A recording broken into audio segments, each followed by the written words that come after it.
al final la Corte decidió sobre la inconstitucionalidad de los artículos 149 y 150 del Código Orgánico Integral Penal. La decisión de la Corte es parte de una corriente que se ha dado en varios países de América.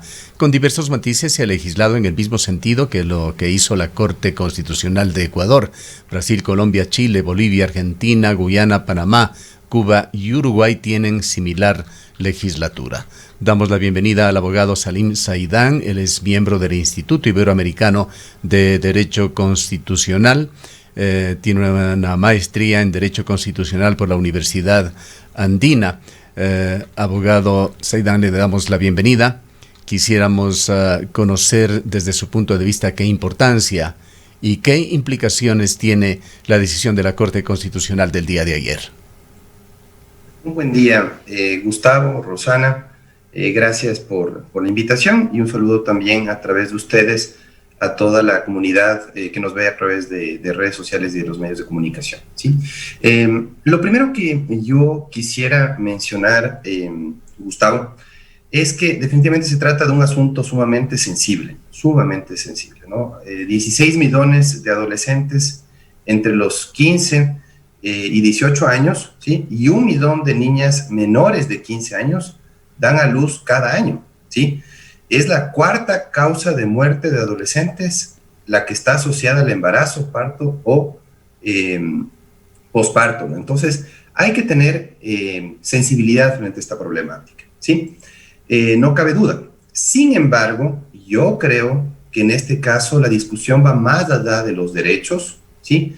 Tiene que ver con procedimientos y tiene que ver con competencias. Y ahí sí vienen mis reparos a la decisión tomada ayer por el Pleno de la Corte Constitucional.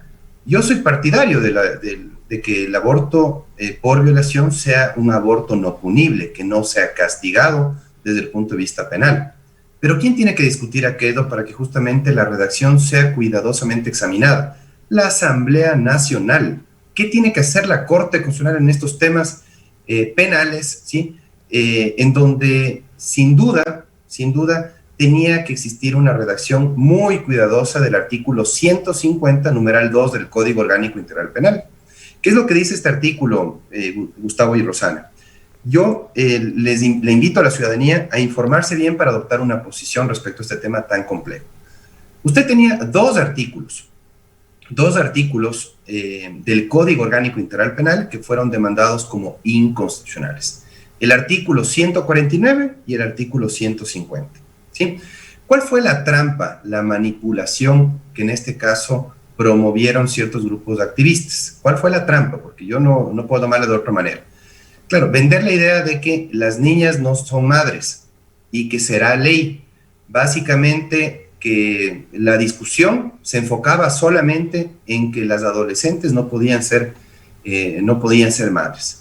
¿Sí? Esa fue una perversa manipulación de estos grupos de activistas, ¿sí? Porque si usted revisa el artículo 150 del Código Orgánico Integral Penal, establece dos casos de abortos no punibles. Por un lado, si se ha practicado para evitar un peligro para la vida o salud de la mujer embarazada. Y segundo caso, si el embarazo es consecuencia de una violación en una mujer que padezca discapacidad mental. Yo no estoy de acuerdo con la forma como fue redactado este segundo numeral del artículo 150, que solamente no se sancione penalmente aquellos casos de violación si es que la víctima es una mujer con una discapacidad mental. Así está el artículo vigente. Sin embargo, ¿qué es lo que pretende la Corte? Suprimir la última parte del numeral. Esta parte que dice en una mujer que padezca discapacidad mental pretende ser suprimido por la Corte Constitucional. Y veamos en qué términos va a quedar el artículo 150, porque si es que vamos a dejar que cualquier mujer se practique el aborto y que en este caso, alegando una violación, sin exigirle, por ejemplo, que se presente una denuncia al menos en la fiscalía, yo creo que podemos abrir la puerta a que se despenalice el aborto en cualquier caso. Inclusive, sabe que hábilmente también han hecho que la atención de la ciudadanía se enfoque en el aborto no punible en casos de violación. Sin embargo, nada han dicho del artículo 149, y ahí viene la trampa de estos grupos, ¿sí? El artículo 149 del Código Orgánico Integral Penal, mire lo que dice, Gustavo. La persona que haga abortar a una mujer que ha consentido en ello será sancionada con 1 a 3 años de prisión. La mujer que cause su aborto o permita que otro se lo cause será sancionada con una pena privativa de 6 meses a 2 años. Entonces, el artículo 149 del COIP también es importante. Y yo creo que la maniobra va a ser sacar este artículo completamente, ¿sí?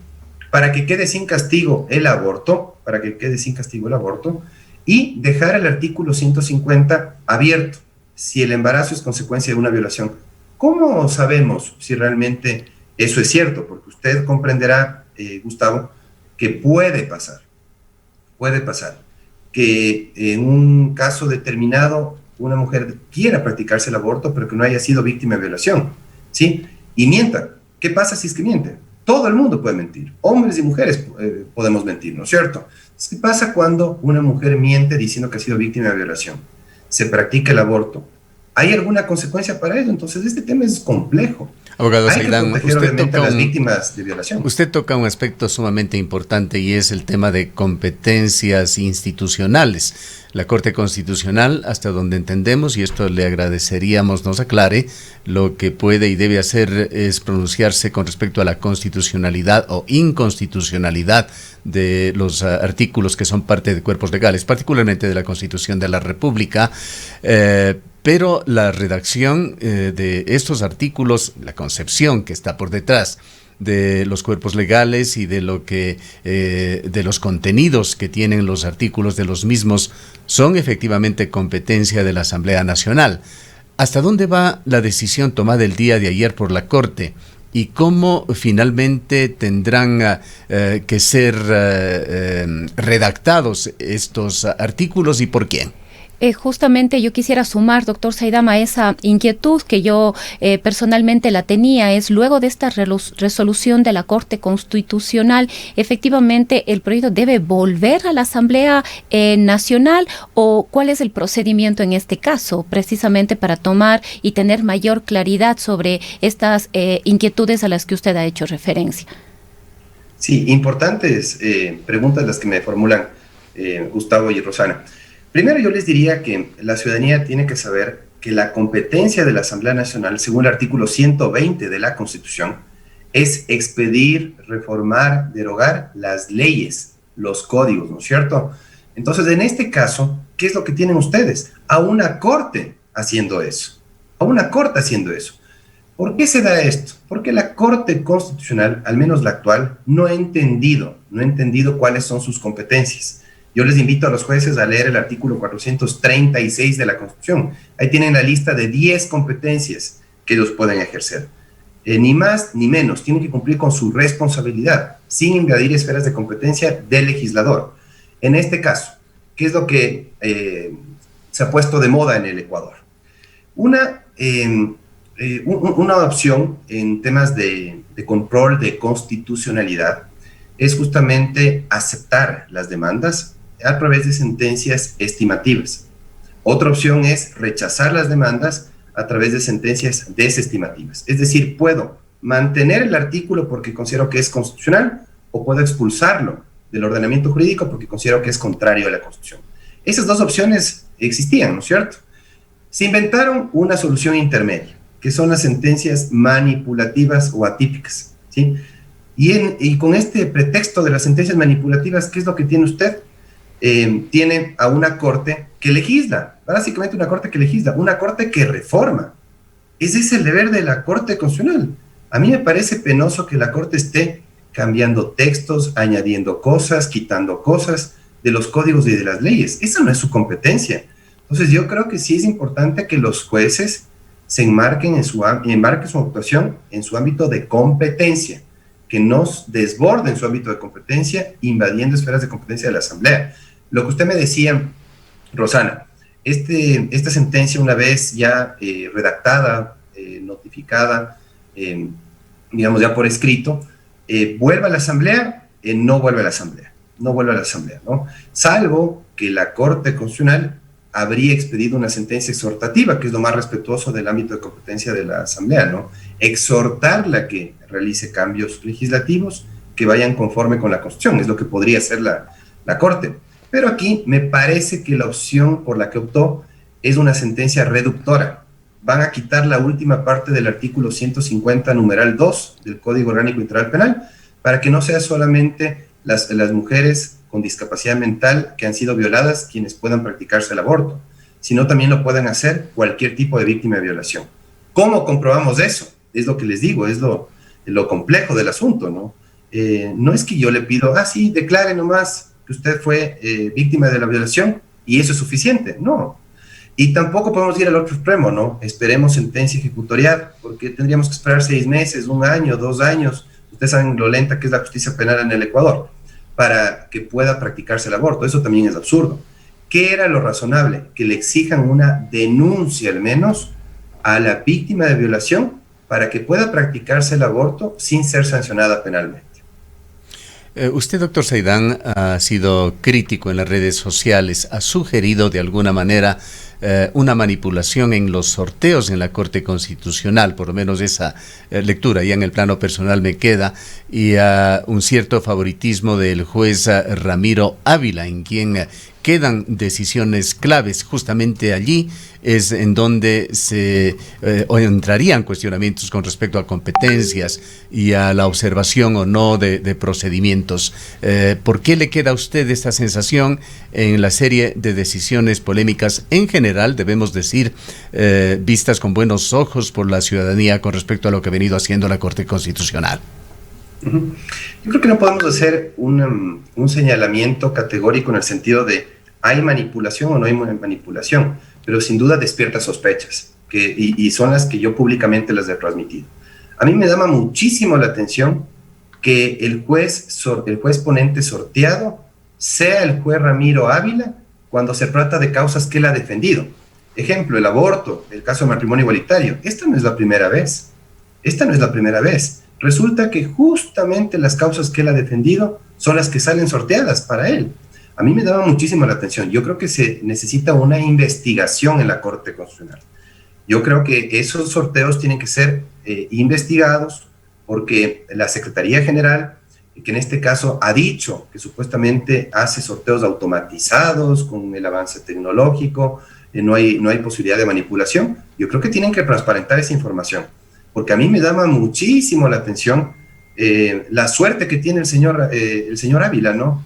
Da la casualidad que justo es el juez sorteado en las causas que él ha defendido. Me daba muchísimo la atención, Gustavo, y yo esperaría que en este caso los grupos que están en desacuerdo con esta sentencia de la Corte pidan a las autoridades competentes ese tipo de investigación. No seguimos tan de cerca como usted, doctor Saidán, lo que sucede en la Corte Constitucional. Usted lo hace por su vocación y por su profesión, pero estadísticamente esta sucesión de sorteos y que recaen en este juez llama la atención. Le preguntamos. Llama la atención totalmente. Primero, a mí me llama la atención que la mayoría de sentencias de la Corte Constitucional sobre habeas corpus, juez ponente Ramiro Ávila.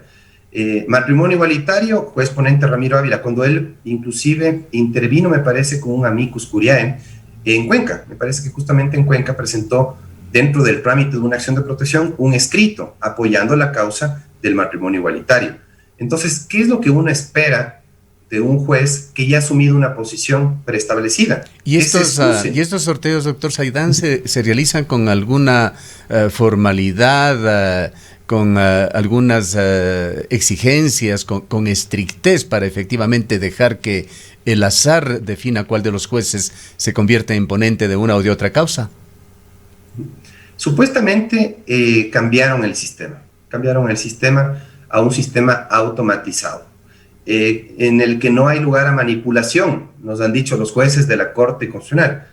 Sí, pero insisto en el señalamiento, Gustavo, me preocupa mucho que el juez Ramiro Ávila sea el que conozca estas causas y la resuelva, o al menos proponga estos proyectos de sentencia sin asegurar independencia e imparcialidad, ¿sí? Una condición fundamental para quien administra justicia es que sea un juez probo, independiente e imparcial. ¿Cómo puede asegurar independencia? Un juez que ya ha asumido una posición respecto a estos temas. ¿sí? Inclusive, yo le diría, Gustavo, que es cuestión simplemente de examinar las publicaciones del señor Ávila. Por ahí algunos colegas del juez Ávila lo han defendido diciendo, bueno, son publicaciones de un académico que luego pueden, que luego no tienen por qué poner en cuestionamiento su labor como juez. A mí me parece que es una indelicadeza resolver asuntos en los que hay conflicto de interés. Mire, le pongo otro ejemplo concreto, ¿sí? La jueza Carmen Corral, es la jueza ponente en el caso de las corridas de toros, ¿sí? La familia política de la jueza son aficionados prácticos, aficionados taurinos. Yo creo que por un acto de delicadeza tenía que haberse excusado Carmen Corral. Entonces yo les exhorto a los jueces a que sean más delicados el momento en que asumen el conocimiento de las causas y son jueces ponentes. Porque si hay conflicto de interés, lo mejor es apartarse, porque no van a dar la tranquilidad a la ciudadanía de que han resuelto en derecho, apegados a los méritos del proceso y no por su afinidad, por su identificación con ciertas causas. Yo creo que el señalamiento que hacía mi colega Ismael Quintana en alguna ocasión es más que cierto, tiene vigencia hasta la actualidad. Aquí tenemos jueces que son activistas con toga, que despachan causas a su conveniencia en el orden que a ellos les parece.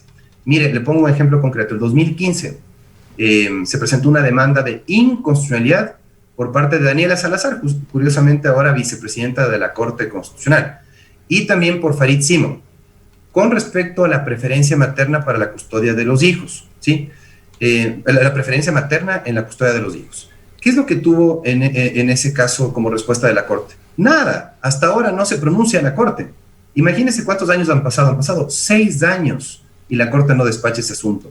Hay casos de adultos mayores, hay casos de jubilados, hay casos de niños en este caso que no han sido despachados por la Corte. Resulta que llega en 2019 una demanda de inconstitucionalidad y la tramita preferentemente el juez Ávila, porque de acuerdo a su criterio eso es prioritario. Yo creo que hay que respetar el orden de ingreso de las causas. La Corte en eso fue muy hábil. Al inicio nos vendió la idea de que vamos a despachar en orden cronológico. Reformaron el reglamento. Al poco tiempo volvieron a reformar el reglamento y quitaron esa referencia y dijeron que las prioridades son establecidas básicamente por ellos. Eso fue una maniobra absolutamente repudiable, ¿no? Entonces yo le invito a la Corte, especialmente a su presidente, a quien yo aprecio mucho, el doctor Hernán Salgado, a que por favor ponga orden en la Corte.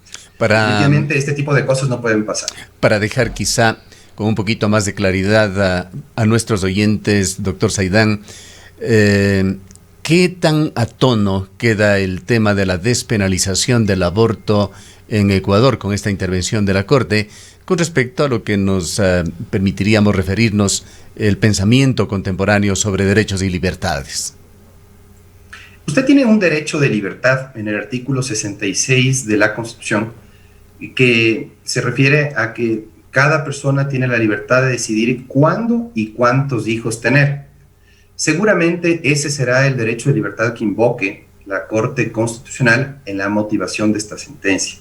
Igualmente hablará de la igualdad, de la prohibición de discriminación, ¿no?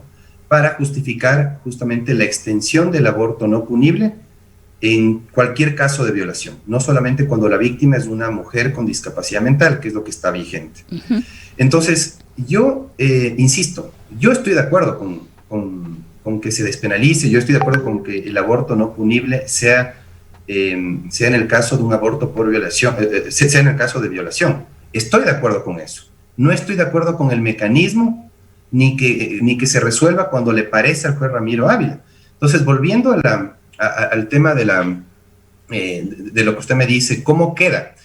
Bueno, lo que yo sospecho, porque insisto, no abrieron el debate, no se conoció detalles sobre la decisión tomada en el Pleno, yo sospecho que van a eliminar la última parte de ese numeral 2 del artículo 150 y me preocupa, Gustavo, en qué va a quedar el artículo 149.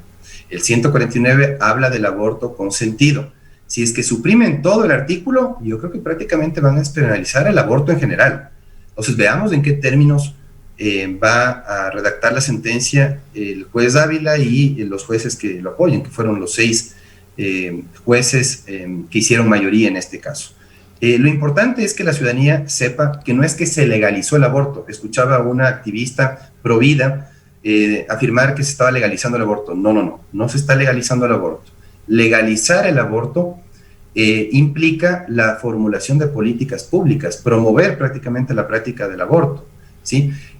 Va más allá que la sola despenalización. La despenalización implica no sancionar penalmente. El aborto no punible, ¿qué quiere decir? El aborto que no es castigado con pena privativa de libertad. Entonces es importante que la ciudadanía esté bien informada y asuma una posición en cualquier sentido que es respetable. Lo que sí es importante que también se sepa es que esta discusión no solamente comienza y termina en los derechos, también tiene que ver con las competencias y con las instituciones, con los procedimientos. No es que podemos tutelar derechos como a nosotros nos parezca, tenemos que presentar acciones donde nos parezca, o debemos buscar atajos, como en este caso, consiguiendo solamente 7 votos en lugar de ir a hacer lobby en la Asamblea para que se apruebe la reforma al Código Orgánico Integral Penal. Yo creo que el lugar donde se tenía que haber discutido esta reforma al Código Orgánico Integral Penal es la Asamblea Nacional. Ahí se tenía que haber discutido y aprobado y redactado cuidadosamente, con mucho tino, los nuevos artículos del Código Orgánico Integral Penal. Yo no confío en la Corte Constitucional. Ya veremos cómo quedan los artículos que fueron demandados como inconstitucionales, que son estos 2 del Código Orgánico Integral Penal. Ahora, doctor Saidam, quizás podrían generarse algunas confusiones con lo que usted manifiesta al decir que si se elimina el artículo 149 y si se quita la última parte del artículo 150, sin embargo, queda la palabra violación. Esto no quiere decir que las mujeres van a mentir para practicarse un aborto. Probablemente habrá casos, pero esto tampoco quiere decir que se estaría abriendo las puertas para que se dé el aborto en cualquier caso, porque una mujer podría mentir. Entonces valdría la pena un poco aclarar esta situación de cómo, no sabemos todavía cómo va a quedar, no conocemos cómo está ya la sentencia emitida por la Corte Constitucional. Sin embargo, estos temas, tal y como ustedes los plantean, podría generar alguna confusión al decir que se estaría abriendo la puerta para que cualquier mujer que quiera abortar en cualquier condición, sea violación o no, pueda hacerlo. Sí, varias precisiones, Rosana, muy importante lo que usted señala y es importante aclarar, ¿no? Lo primero, mi solidaridad, y creo que deberían recibir la solidaridad de todos los ecuatorianos, las mujeres víctimas de violación, especialmente las adolescentes víctimas de violación. Yo coincido en que las niñas no tienen que ser madres, no están en capacidad de serlo. Sin embargo, yo creo que sí es importante aclarar, ¿no? Usted tiene en el artículo 147 del Código Orgánico Integral Penal justamente tipificado el aborto con muerte, ¿sí? El aborto con muerte. Usted tiene en el artículo 148 el aborto no consentido. ¿Cuál es mi preocupación?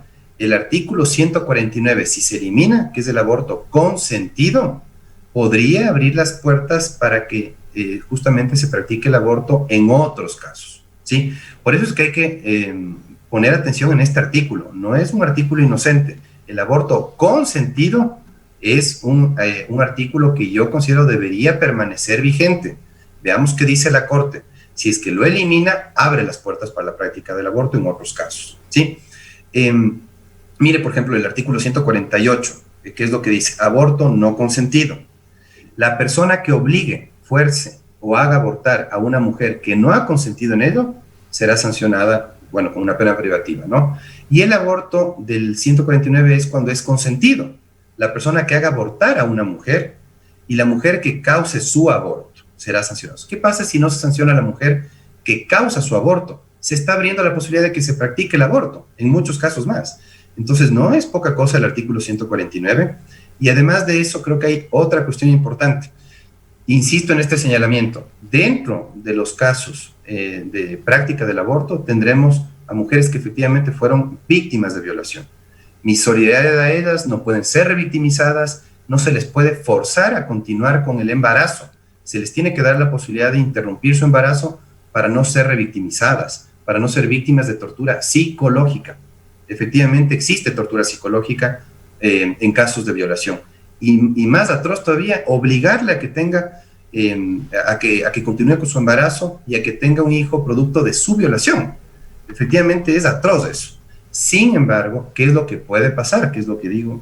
Puede ser la excepción. Sin duda es la excepción. Yo confío en que en la mayor parte de los casos las mujeres víctimas de violación no van a mentir, ¿sí? No van a mentir. Pero ¿qué pasa cuando una mujer quiere abortar y dice que es víctima de violación? Si yo le pido simplemente una declaración jurada, ¿en qué va a terminar esto? En que va a haber algunas mujeres que quieran practicarse el aborto, no han sido víctimas de violación, pero van a decir que sí lo fueron. A eso voy. Siempre en todo grupo hay excepciones, ¿sí? Hay hombres que mienten, puede haber mujeres que mientan. No generalicemos diciendo siempre van a mentir o siempre van a decir la verdad. Puede haber casos y frente a esos casos había que ser muy cuidadosos en la redacción de ese artículo. Justamente para que no se aprovechen personas que no han sido víctimas de violación y que quieran practicarse el aborto. Pero quisiera saber también su opinión, doctor Saidán, sobre lo expresado en redes sociales y en cientos comunicados por el presidente en funciones Lenín Moreno y por el presidente entrante Guillermo Lasso. Ambos, en síntesis, se allanan a lo que decida la Corte. Usted tiene en las declaraciones del presidente saliente y el presidente entrante una prudente distancia con la Corte Constitucional. Me parece que eso es lo pertinente. Yo celebro que hayan hecho sus pronunciamientos ambos, ¿sí? Creo que habla bien de Moreno y de Lasso, que han comprendido el principio de independencia de funciones, ¿sí? El presidente de la República no tiene por qué imponer su creencia religiosa, su moralidad al resto de la población y al resto de autoridades. Mire lo que pasaba en la época de Rafael Correa. Yo sí quiero aquí aprovechar para cuestionar. Rafael Correa prácticamente intervino en el debate legislativo cuando Rosana Alvarado, cuando Paola Pavón, de lo que recuerdo, y alguna asambleísta más, había tomado una posición a favor de la práctica del aborto en un debate en el Pleno de la Asamblea Nacional. ¿Qué es lo que hizo Correa? ¿Sí? Correa comenzó a amenazar con que renuncian. Correa mandó un mensaje muy fuerte a las asambleístas que votaron esta postura, al punto que les obligó a replegarse. Eso definitivamente fue poco democrático. El presidente de la República tiene que mantener la distancia. A mí me parece muy bueno el comunicado de Lasso. Tengo que celebrar el comunicado de Lasso. Creo que ha sido muy bien recibido por buena parte de la ciudadanía. Él ha dicho, yo voy a seguir manteniendo mis creencias religiosas, mis creencias personales.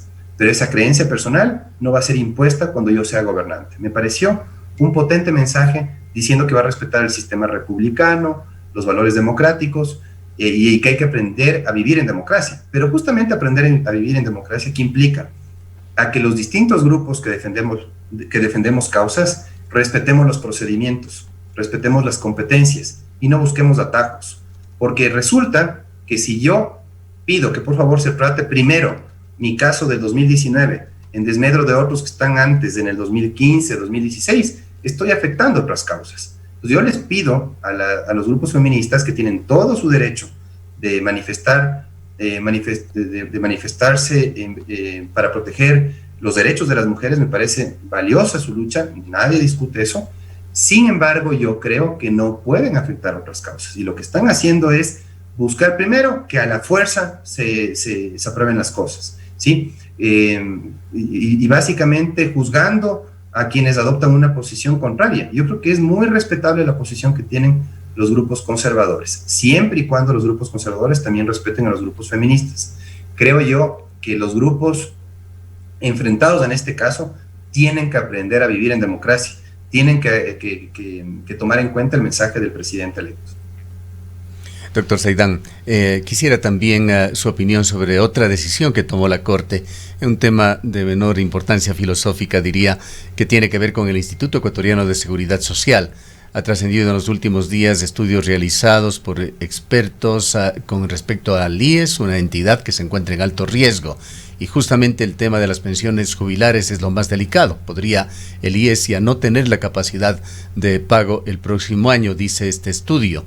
El día de ayer, la Corte Constitucional ha anunciado también su decisión con respecto a una resolución que se tomó en el IES, esto en el año 2017, en el que se cambió la forma de cálculo para la jubilación.